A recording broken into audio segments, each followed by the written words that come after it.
Cuando pensamos en un creyente, el Señor puso un poder grandísimo en el creyente, la capacidad de multiplicarse. Una cafetera no puede, pero un creyente sí puede hacerlo. ¿Cómo le parece?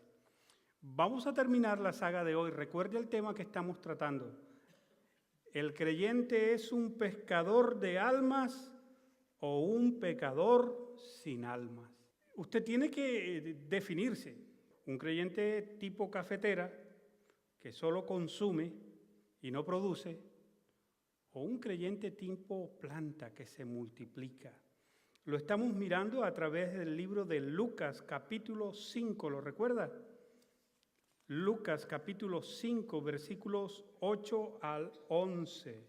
Pedro y sus amigos están pescando toda la noche y han buscado el sustento de ellos, pero no aparece nada. El Señor Jesús de pronto aparece en sus vidas y todo cambia, todo empieza a tener otro color. Concéntrese ahora en el versículo 11, mire lo que pasa. Cuando trajeron todo a tierra, las barcas, dejándolo todo, le siguieron. ¿Quién dejó todo? Pedro, Jacobo y Juan. Lo dejaron todo para seguir a Jesús. Mire el versículo 11 y contésteme lo siguiente. ¿Usted cree que el Señor Jesús en ese momento le puso una arma, ¿Qué fue lo que le dijo el Señor? No temas, desde ahora serás pescador de hombres. Cuando usted se encuentra con el Señor, no importa la profesión que usted tenga, no importa lo que usted haga. La Biblia dice que el Señor es especialista en convertirlo en un pescador de almas. Ahora, recuerde que en la escena anterior tenías a estos tres trabajando toda la noche, que cuando el Señor le dice a Pedro que lance las redes, Pedro le dice, ay Señor, lo hemos hecho toda la noche. ¿A qué se dedicaba Pedro? ¿Y a qué se dedicaba el Señor Jesús? Era carpintero. Ahora, entre un carpintero y un pescador, ¿quién tenía más conocimiento? El pescador sabía perfectamente que a esa hora del día los peces bajan hasta lo profundo para buscar las aguas frescas, las aguas frías. Y era muy antinatural el consejo que el Señor Jesús le estaba dando a Pedro. Cuando tú te conviertes en un pescador de alma, es un desafío intelectual, es una crisis de tu intelecto. ¿Sabías eso? Porque la propuesta que el Señor te hace a veces es completamente antinatural. Es algo que es una locura, que es descabellado, que es un paso de fe demasiado grande para dar. Así que convertirse en un pescador de almas es un acto de crisis en la vida del ser humano. Y en ese momento, cuando llega la crisis, tú tienes una decisión por tomar. Realmente, o sigues echando la red como tú lo sabes hacer y lo has hecho toda la vida, o empiezas a escuchar al que está diciendo que se puede hacer a la manera de él. Versículo 5. Respondiendo Simón le dijo, Maestro, toda la noche hemos estado trabajando y nada hemos pescado. Pero hay un punto y una coma ahí. Pedro medita y dice, mas en tu palabra echaré la red. La propuesta ahora será a la manera de Dios. Lo has hecho hasta aquí a tu manera. Hay una sigla que a los historiadores le separa la vida del hombre, y es dese o hace. Antes de Cristo y después de Cristo, el Señor partió la historia del hombre. Pero el Señor también quiere que tú tengas un hito en tu vida. O sea, que haya un punto de quiebre, un punto de crisis en tu vida, para que entonces sea después de Cristo o antes de Cristo. ¿Cuántas veces echaste la red antes de Cristo? Muchísimas.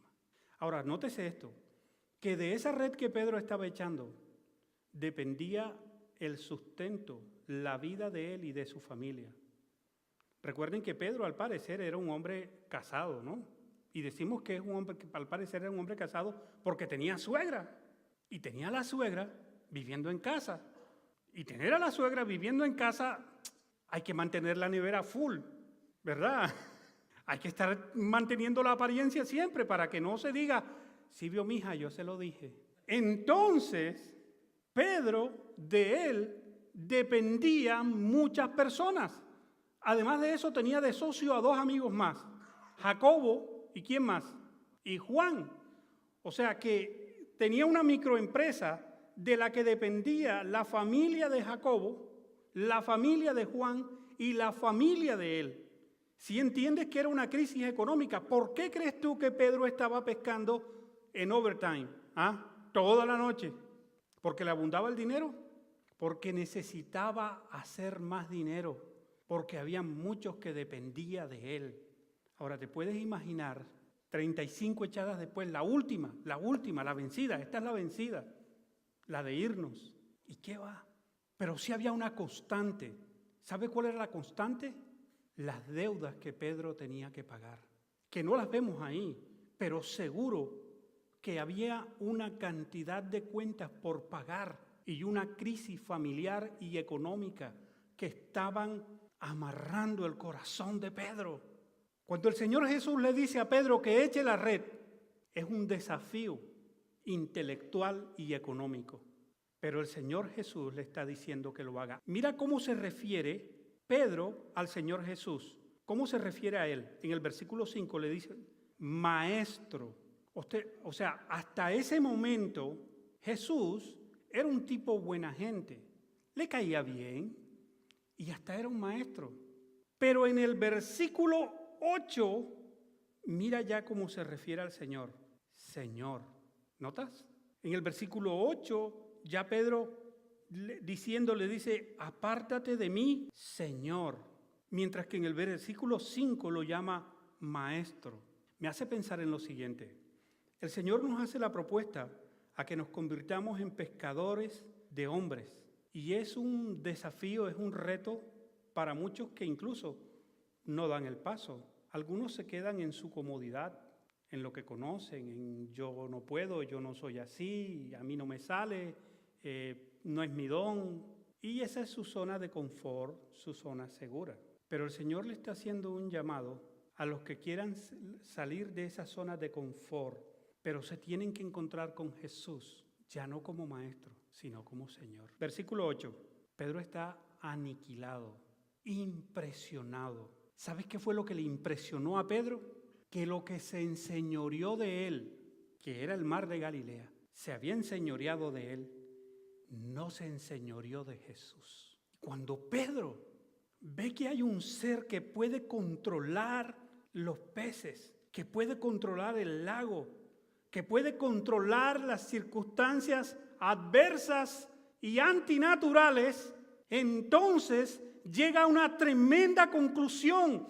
Yo estoy delante de Dios. Yo estoy ni más ni menos delante del Creador.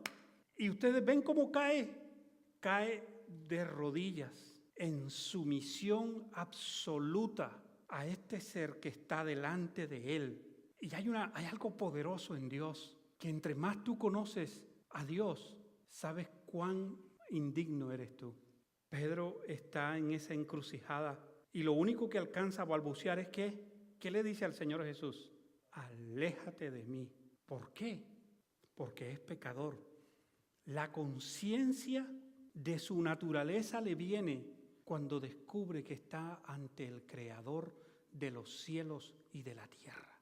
Para tú ser un pescador de almas, necesitas dejar de creer en ti y empezar a creer en Dios. Que la vida ya no se trata de ti, la vida ahora se trata de Él y de los intereses de Él, de lo que Él ama, de lo que Él quiere. Necesitas saber que hay un plan sobre tus hombros que Dios diseñó para ti, pero ningún nivel de eso se va a abrir a menos que tú accedas voluntariamente a Él, a rendirle tu vida a Él.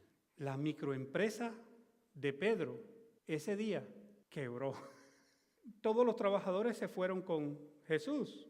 Las redes quedaron colgadas. Las barcas quedaron en la orilla. ¿Por qué? Porque tenían que seguir a Cristo o seguir haciendo lo que ellos creían. Ahora, déjenme hacerle una pregunta, y aquí les doy la palabra un poco si quieren compartir. Si Pedro dice no a la propuesta del Señor Jesús, ¿qué hubiese pasado con Pedro? ¿Qué piensan? ¿Ustedes creen que lo estaría escrito en este libro el nombre de Pedro? No, completamente irrelevante. Su vida hubiera muerto completamente con él. Hubiese tenido comodidad y seguridad. Claro, él seguiría haciendo lo que siempre hacía, pescar. Seguiría yendo día tras día y unos días tendría suerte, otros días no tendría suerte. Pero su vida sería completamente irrelevante. Su vida no trascendería para nada. Un joven tenía mucho dinero. Se le acercó al Señor Jesús y le dijo: dime qué debo hacer para ganar la vida eterna. El Señor le dijo, el Señor que lo conocía, le dijo: vende todo lo que tienes y sígueme. Y el muchacho se quedó callado y se fue por la puerta trasera sin que el Señor Jesús lo viera. ¿Por qué? Porque amaba más sus riquezas que el llamado que el Señor le estaba haciendo. Si ese muchacho ese día decide venderlo todo y dárselo a los pobres, hoy su nombre estaría escrito como uno de los apóstoles. Tremendo, ¿no lo crees? Hoy conocemos en la Biblia de ese muchacho tan solo como un joven rico. Y la actitud que tuvo de amar más lo que él pensaba que era su vida, que era el dinero, que la vida que el Señor le estaba ofreciendo. Ahora, varias cosas. Por supuesto, usted me dice: pastor, ¿usted cree que eso es fácil? Eso no es fácil. Usted se dice fácil, pero de seguro que no es fácil, pastor. Y yo estoy completamente de acuerdo con usted que no puede ser fácil. Pero si el Señor Jesús lo dice, hay algo que podemos hacer. El pescador de almas paga un precio muy alto, muy alto. ¿Cuánto? Su vida.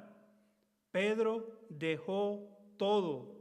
Años después, Pedro le dice al Señor: ay, Señor, y los que metimos la microempresa en ti, ¿qué será? Váyanse a Lucas capítulo 18. Alguien que me lea Lucas 18, 28 al 30, por favor. Entonces Pedro dijo: he aquí, nosotros hemos dejado nuestras posesiones y te hemos seguido.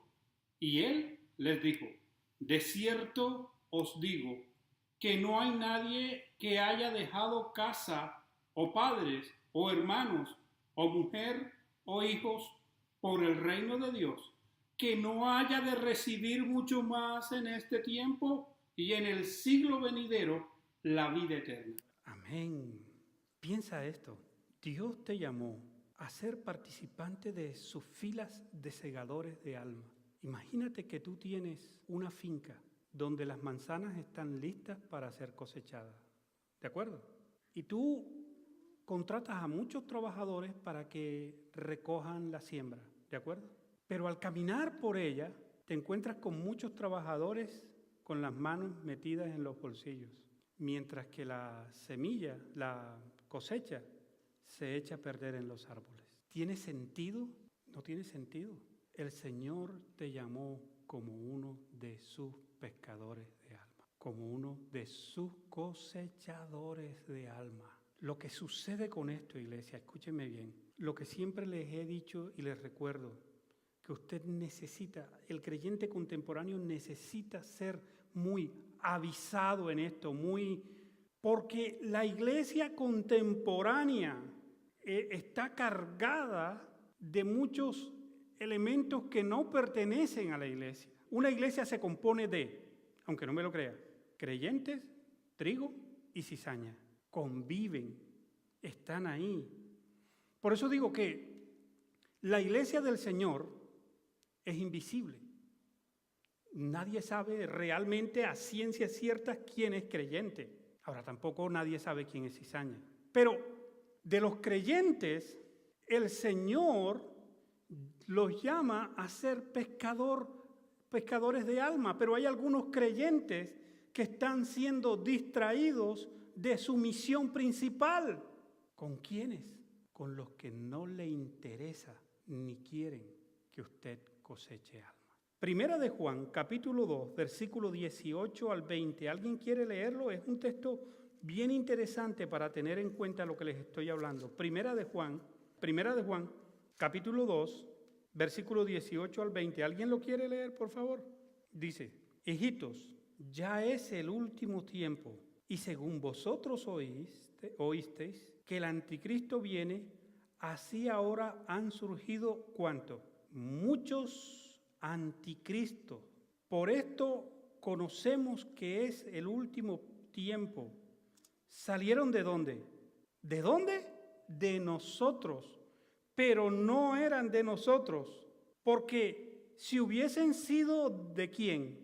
De nosotros, habrían permanecido con nosotros, pero salieron para que se manifestase que no todos son de nosotros. Un texto interesantísimo para tener en cuenta. Pero vosotros tenéis la unción del Santo y conocéis todas las cosas. El creyente se multiplica, como una planta se multiplica. Si una planta no se multiplica, ¿qué pasa con ella? Está enferma, tiene algún hongo o algún bicho o alguna plaga que no le está permitiendo ejercer ese poder que está en ella. ¿Un poder qué? Natural. ¿Alguien enseña a multiplicarse a una mata de café? ¿Alguien lleva a una escuela a una mata de café para que aprenda a multiplicarse? ¿Cierto que no? ¿Cómo lo hace? Ella sola lo sabe. A lo que detecta tierra, a lo que detecta agua, sol, se activa y se empieza a multiplicar naturalmente.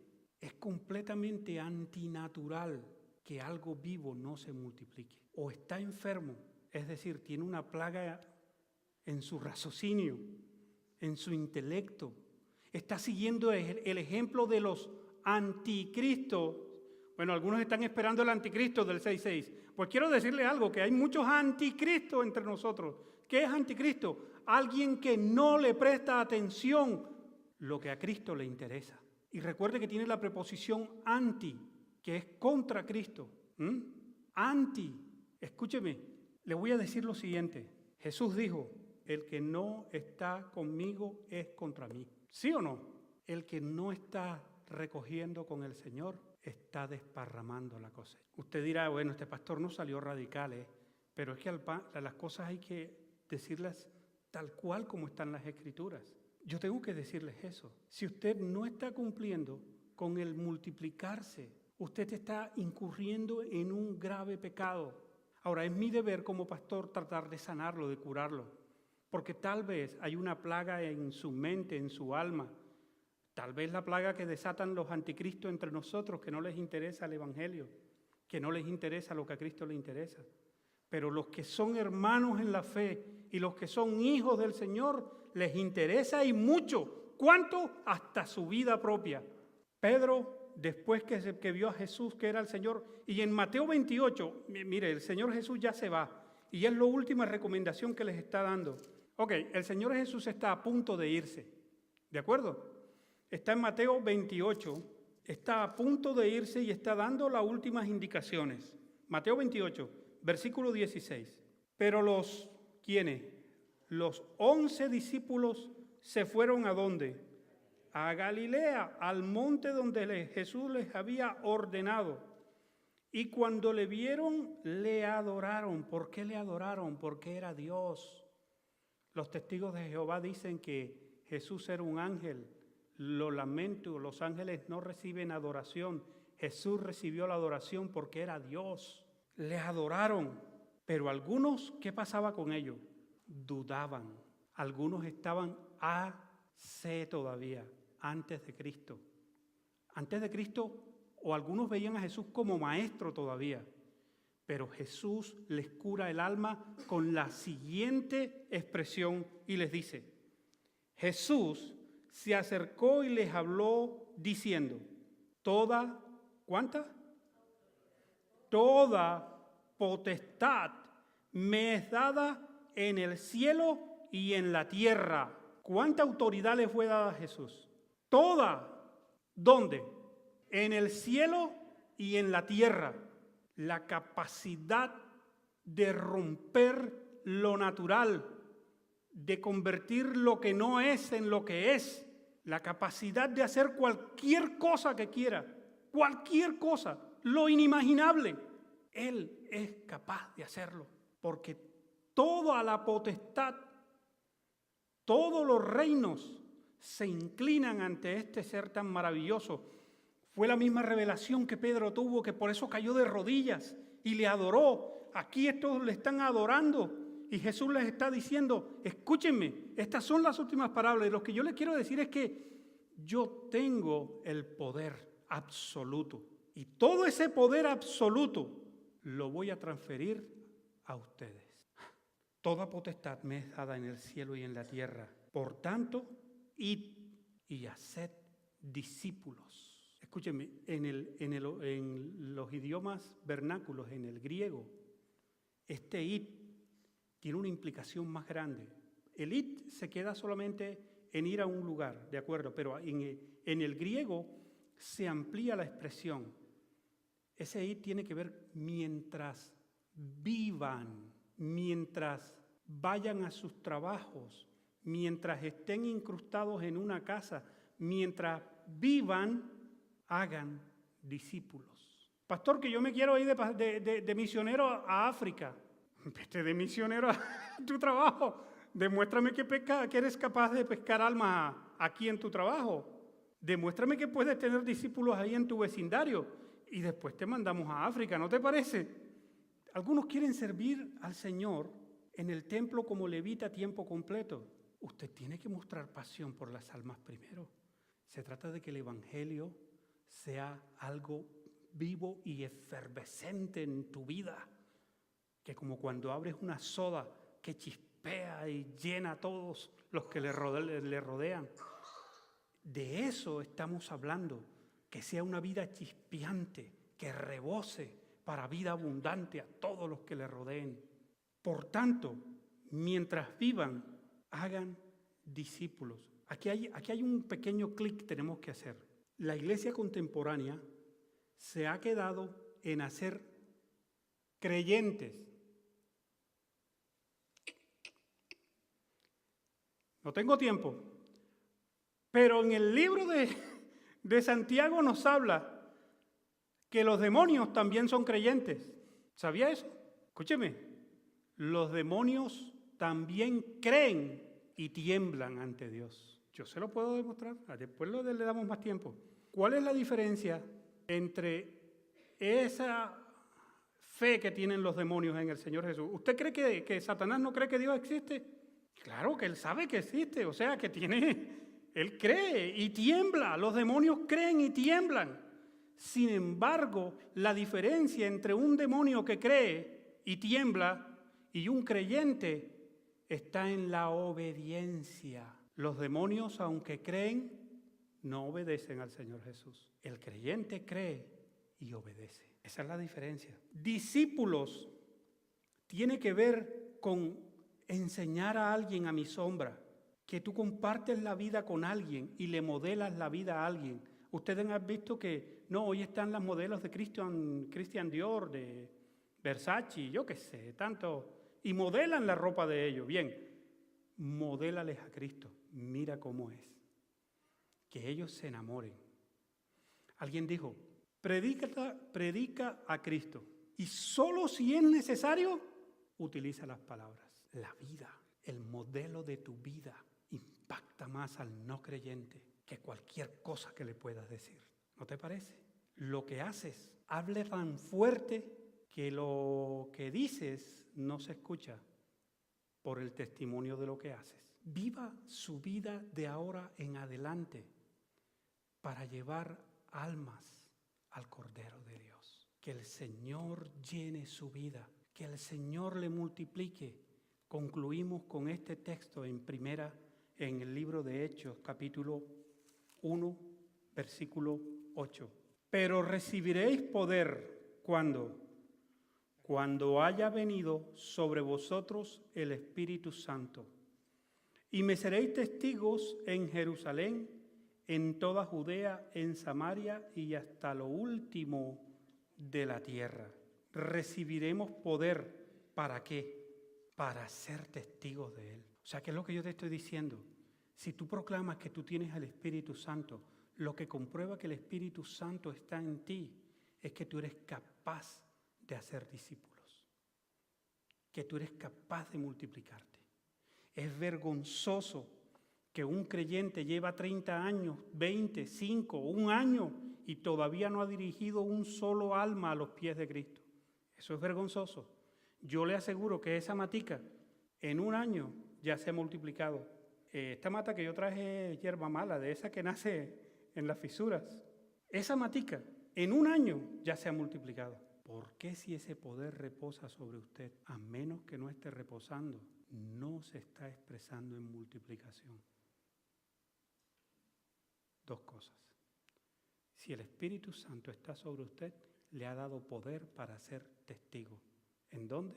En Judea, Samaria y hasta lo último de la tierra. No te vayas para África a ser misionero todavía. Empieza en tu Judea, aquí en Próspera, en tu vecindario, en tu trabajo. Luego, después nos trascendemos a Celaina y luego a Dallas. Y luego sí, hasta lo último de la tierra, lo mando siquiera para las montañas de Colombia. Póngase en pie y vamos a despedirnos en oración, por favor. Por favor, concéntrese hoy en orar por alguien. Específicamente, vamos a interceder por 1, 2 personas. Yo quiero que se concentre ahora los que están en su trabajo, los que están en su vecindario, los que están entre su Judea, los que están cerca. Por favor, concéntrese en alguien. Vamos a interceder por ellos en este momento. Padre Dios, Señor, yo he hablado estas palabras para la iglesia tuya, Señor, para tu pueblo. Para tu iglesia estas palabras tienen sentido, Señor. Para tu iglesia estas palabras, Señor, tienen toda la autoridad, porque provienen de tu libro, Señor, de tus palabras que dejaste escritas. Señor, yo quiero interceder en este momento por estos amigos. Tráigalos a su mente ahora. Si quiere, pronuncie el nombre. Señor, no utilices a nadie más. No dejes que las piedras tengan que hablar porque yo no hablo de ti. Señor, ayúdame a creerte que tú me has convertido en un pescador de hombres, Señor. Ayúdame a creerte, Señor. Ayúdame a creer que yo puedo ser un pescador de hombres. En Cristo Jesús, te pido que mi vida no sea irrelevante, que yo pueda, Señor, ir más allá del mar de Galilea y mirar tus milagros poderosos. Abre mis ojos para ver los campos que están blancos, porque en mí, Señor, no está la capacidad de verlos. Ayúdame a que el día que me encuentre contigo, Señor, no me aleje de ti avergonzado, sino que realmente pueda llevar mis manos llenas de toda la cosecha que segué para ti. Alma, Señor, para ti. Te alabo y te bendigo en el nombre de Jesús. Amén. Señor le bendice.